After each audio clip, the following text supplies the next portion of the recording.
Pour créer du coup l'effet Fanzine, en fait, on va utiliser plusieurs outils qui se trouvent directement sur InDesign et qui vont permettre de donner l'impression qu'on a quelque chose qui est entre le numérique et le manuel.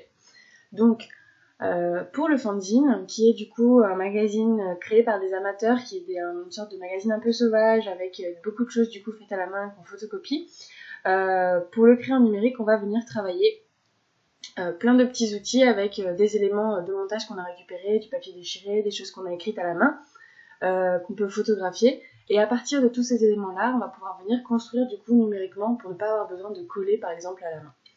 Donc dans un premier temps, on va venir créer un nouveau document. Donc là, on prend un format A5 portrait du coup pour la taille du fanzine qui est généralement un petit format.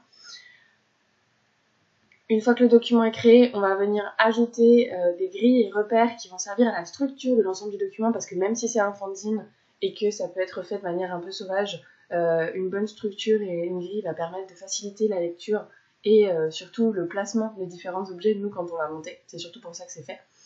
Donc j'ai créé ma première page. Pour du coup les repères, il y a deux possibilités. Soit on les crée sur cette page-là qu'on a sélectionnée, donc qui est dans page, soit on va dans le gabarit.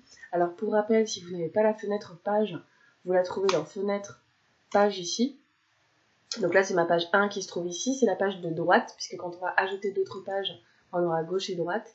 Donc généralement, comme on a demandé de travailler des doubles pages là pour ce projet de fanzine, vous n'avez pas besoin d'utiliser la première. On la laisse vide et on travaille directement sur la page 2. Pour du coup placer mes grilles, je vais aller dans un gabarit ici, je vais sélectionner du coup mes deux pages et je vais ensuite aller dans page créer des repères.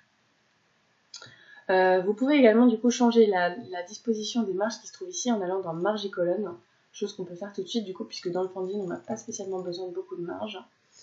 Et ensuite on va aller donc rajouter des repères. Donc, créer des repères, on choisit aux marges et généralement du coup l'utilisation du 6 colonnes et 6 rangées est assez intéressant puisque c'est ce qu'on appelle une grille modulaire qui va nous permettre plein de possibilités de structure et de positionnement de nos objets.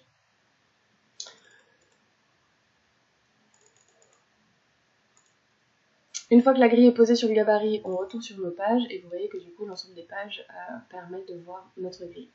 Pour ne pas voir la grille, qui est un outil qui est dans InDesign et qui n'apparaîtra pas sur le PDF, vous pouvez appuyer sur W. Ça va en fait faire disparaître du coup l'ensemble de la grille pour qu'on puisse se représenter le montage de notre mise en page sans nos outils qui se trouvent derrière. Donc ça c'est la première chose. Ensuite, du coup, pour le fanzine, on va récupérer des typographies et puis 2-3 éléments de montage là rapidement pour vous donner un peu une idée. Donc, dans un premier temps, on va commencer déjà par titrer. Donc, on peut mettre ici n'importe quelle typographie qu'on va venir changer par la suite. Donc là, pour vous donner une idée du travail de texte, j'ai juste mis fanzine 001. On peut aller chercher du coup plein de typographies possibles, mais du coup j'ai choisi une typo un peu à la main avec un effet un peu de graphe. Et ensuite on va venir du coup hop augmenter la taille de la typo. Alors la typo que j'ai téléchargée ici, elle ne permet pas de faire apparaître les chiffres, donc on va l'enlever. Je vais remettre fanzine.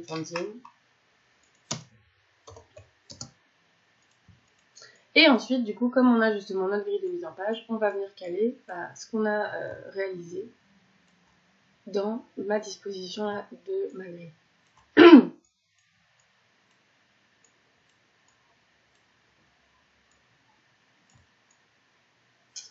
Une fois que du coup ça c'est fait, on peut ajouter donc des images. Donc là il y a plusieurs possibilités, soit vous cliquez depuis directement votre dossier de document, soit vous faites fichier importer ou CTRL D ou pomme D pour ceux qui sont sur Mac. Je vais récupérer du coup une image, on va prendre celle-ci. Voilà. Même chose du coup mon image, une fois qu'elle est sur ma grille, je vais m'arranger pour la caler. Donc là l'intérêt de la double page ici avec le fanzine, c'est qu'on peut avoir des choses par exemple en pleine page comme ça sur les deux pages. Mais du coup, l'idée, c'est de caler toujours l'image sur la grille, comme on l'a montré précédemment. Et après, donc, l'image que nous avons là, c'est l'image orange, et vous avez le cadre bleu qui permet par exemple de rogner, donc simplement en venant réduire ou augmenter la taille du cadre bleu. Donc là, ça me permet de rogner mon image, entre autres. Je peux également, du coup, rogner mon image avec d'autres formes que la forme rectangulaire. À titre de rappel, du coup, si je prends ici, par exemple, un bloc elliptique, je le crée et que je viens copier-coller ici en faisant édition, coller dedans mon image, bah, je vais avoir mon image dans mon cercle par exemple. Voilà. Donc ça c'est assez facile, mais on peut le faire également dans d'autres formes à partir du moment où elles sont réalisées. Donc par exemple je peux utiliser l'outil plume, réaliser une forme, peu importe laquelle, et dans cette forme venir du coup hop, importer mon image. Il est également possible du coup de, une fois qu'on a notre élément image ici, rajouter des points d'ancrage, donc avec l'outil plume, outil ajoute point d'ancrage, sur notre ligne bleue de notre cadre d'image, et ensuite avec la flèche blanche A, donc A c'est le raccourci clavier, venir du coup déplacer ces points, par exemple pour faire un effet de découpage ciseaux dans un magazine par exemple. Donc je peux venir déplacer mes points ici, comme j'en ai envie. Et évidemment, je peux rajouter autant de points que je le souhaite. Donc si j'ai envie de découper, par exemple, juste mon personnage ici, je peux venir ajouter des points.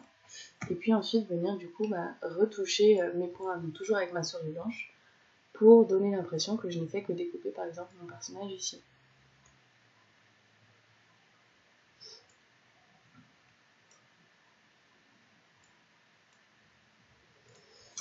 Actuellement, du coup, c'est pour quand on pose les images un petit peu plat, comme vous pouvez le constater, puisque on est en numérique, il n'y a rien de collé particulièrement. Donc pour donner un petit effet justement de quelque chose de collé ou qui est venu du coup être posé ou scotché, on peut rajouter du coup des petits éléments qui donnent cette impression justement de relief, d'un effet de collage. Pour ça, du coup, vous pouvez aller dans Fenêtre, Effets, et vous pouvez utiliser, mais de manière, on va dire, très subtile et nuancée, c'est très important, l'outil ombre portée, donc qui se trouve ici dans FX, ombre portée, et donc de base il met 75% et 3,4 mm de décalage par rapport à l'image, et vous voyez que c'est très très fort, donc c'est quelque chose qu'on doit retoucher généralement, voilà, 30 c'est bien, et puis 2 mm, pour donner juste un très léger effet de volume, et donc quelque chose qui ressort. Vous pouvez également du coup utiliser l'outil rectangle ou bien les outils de forme ici pour donner un petit effet scotché.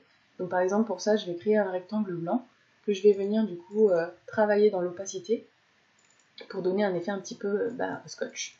Donc ici vous avez l'opacité ici en haut ou toujours dans cette fameuse fenêtre effet quand on a un objet qui est sélectionné, et on peut venir du coup baisser l'opacité et venir le positionner du coup sur mon image pour l'effet un petit peu scotch. Même chose qu'avant, pour donner un peu de volume, on peut utiliser le ici FX ombre portée 30%. Donc pour rappel, j'insiste, cette fenêtre effet, on la trouve du coup ici dans fenêtre effet, et donc toutes les modifications qu'on fait sont toujours sur l'objet qu'on sélectionne. On sélectionne un objet, on modifie ce qu'on veut. Il y a également possibilité du coup d'utiliser notamment des outils qui permettent de la superposition d'images. Donc là par exemple je peux avoir l'effet produit qui va venir additionner les deux images, donc ça peut permettre des petits effets justement de calque ou de choses comme ça. Et vous avez du coup plein d'autres possibilités du coup qui se trouvent ici, avec l'outil superposition par exemple qui va venir éclaircir la zone entre les deux objets. Vous avez l'incrustation qui va venir du coup apporter quelque chose d'un peu plus dynamique dans les couleurs. Et après, faut essayer un petit peu pour voir ce que ça peut donner comme effet. Donc n'hésitez pas à les utiliser parce que ça permet en fait d'enrichir justement un peu le travail et de mélanger le numérique et le manuel. Donc après tout dépend évidemment des outils qu'on va utiliser. Donc là par exemple j'ai mes deux éléments qui me donnent mon effet scotché. Je vais reprendre ma grille parce que du coup c'est quand même très pratique. Je vais venir par exemple le positionner ici en bas à droite et l'agrandir du coup pour que ça rentre dans ma grille. Voilà. Ensuite, je peux venir du coup ajouter du texte. Donc pour le texte, plusieurs possibilités. Soit on a nous-mêmes un texte qu'on peut taper et dont on choisit la typo. Donc ici, je vais mettre ce qu'on appelle du texte de substitution. Et ensuite, je viens du coup travailler mon texte avec des typographies, soit des typographies manuelles, soit des effets un peu justement pris de livres, ou bien encore quelque chose qui va se rapprocher du... moi j'aime bien utiliser l'American Typewriter parce qu'il se rapproche un peu de l'effet machine à écrire que je trouve sympa. Voilà. Qui est trouvable sur Google Fonts, sur Fonts Squirrel, etc. Donc là, j'ai mon petit bloc texte. Possibilité également, par exemple, de le mettre sur un fond de couleur, pour faire un peu ressortir également. Donc là, je peux mettre un fond noir et ma typo. Donc je glisse mon bloc noir derrière, disposition arrière-plan, et je viens sélectionner mon texte et le mettre en blanc, par exemple.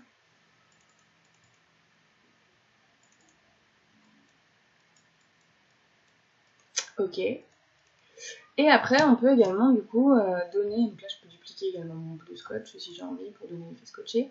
On peut également du coup utiliser directement donc les fameux outils de montage dont je parlais, donc par exemple ajouter des papiers pour donner des effets, des éléments déchirés qu'on peut retrouver dans le fanzine, etc. Et donc pour ça, c'est des éléments qu'on peut récupérer tout simplement en cherchant craft ou des choses à télécharger. Et on peut ensuite du coup faire un petit montage sympathique. Donc là, dans mes images, par exemple, ici, je vais avoir un bout de vieux journal que je peux mettre en fond, en opacité moindre, pour faire un peu ressortir du coup mon élément. Donc fenêtre, hop, disposition arrière-plan. Je baisse l'intensité parce que c'est un peu agressif. Et du coup là, mon image, je vais la remettre en pleine opacité. Donc fenêtre, effet, normal, voilà. Donc là, effectivement, j'ai ajouté mon petit bout de journal. Donc comme d'hab, j'essaye de respecter, donc je vais recouper le blanc et respecter ma grille. Je vais venir placer du coup en colonne ici, ça me semble pas très mal, Et après, on peut aller du coup sur l'ajout par exemple de papier. Donc je sais que je dois avoir quelque chose qui se rapproche du papier petit carreau.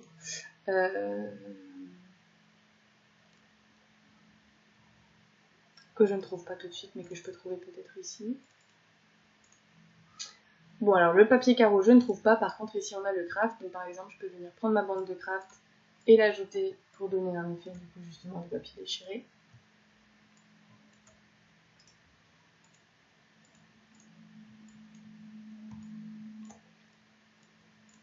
Et je peux également, par exemple, du coup, venir ajouter du texte que j'ai récupéré, par exemple, dans un livre où la typographie ne me convient pas, mais où on peut quand même essayer de faire quelque chose qui se rapproche un peu, par exemple, des étiqueteuses où on vient coller, du coup, le texte.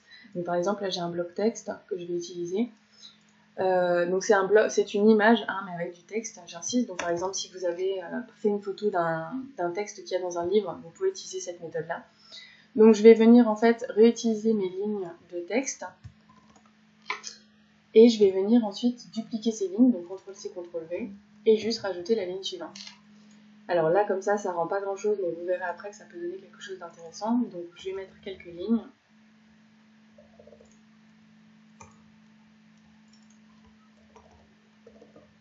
Et donc ces lignes-là, ensuite, je vais venir du coup faire un petit effet d'ombre portée qui va donner l'impression d'une étiquette.